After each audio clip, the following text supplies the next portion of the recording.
Hi, I'm Lori, a senior solo traveler, and today I want to talk about hop-on, hop-off buses. For those of you unfamiliar, these buses can offer an easy way to explore cities, allowing you to get on and off at various stops along the route. They are usually two-decker red buses with open tops, so you can easily take photographs. In order to avoid too much walking, they're especially attractive to senior travelers. The main attraction of these buses is that you can go to all the major sites in the city and not have to navigate public transportation. Now let's talk about the pros and cons of these buses. I've had both good and bad experiences, so I thought I would share some things you should consider before purchasing a ticket.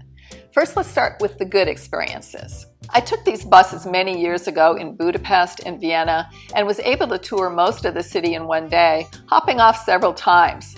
The buses always came within 20 or 30 minutes, so you never had to wait long.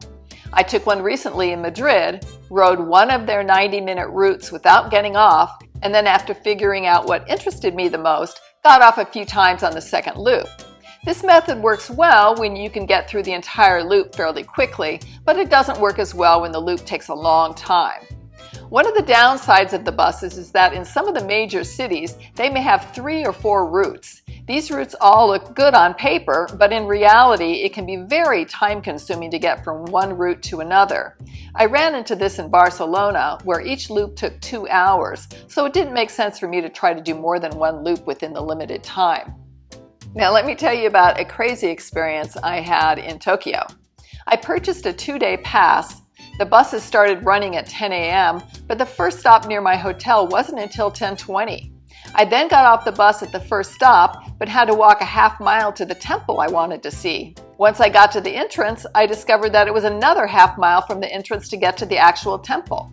By the time I got back to the bus stop, I had put in 10,000 steps and discovered that the next bus wouldn't arrive for 2 more hours.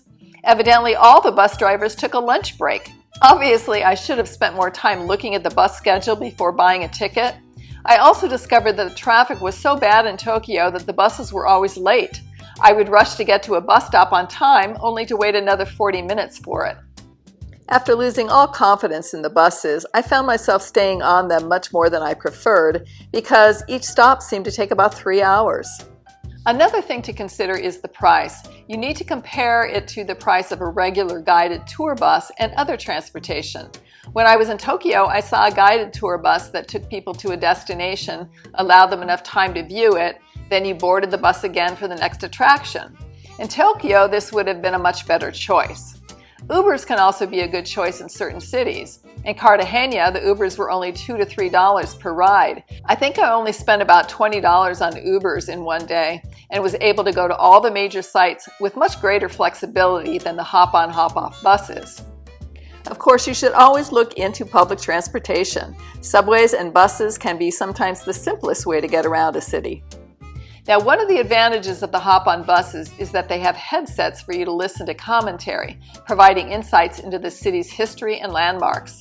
Again, I've had both good and bad experiences with these. Sometimes the commentary has been excellent, giving you the information you need on each destination. But sometimes the audio quality has been poor or too sporadic to make it effective.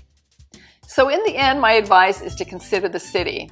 If it is huge and has several loops, make sure you have the time to really utilize all the loops. If the buses don't come very often, again, reconsider.